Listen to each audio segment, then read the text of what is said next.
अरे साला खाला बीतल आइली फिर राउर भवनवा गोदवाइले तू ना। अच्छा।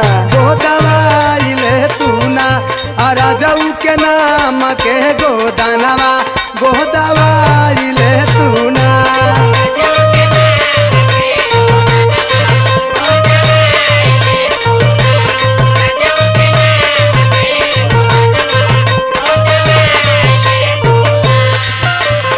जाना तड़ू पर तू आल अलुआ एक और आई रहल है। हाँ आ देखा तो मैं राजा जी के नमवा गोद दिले बाप तो से कहाँ गोदवाई ई बतावा।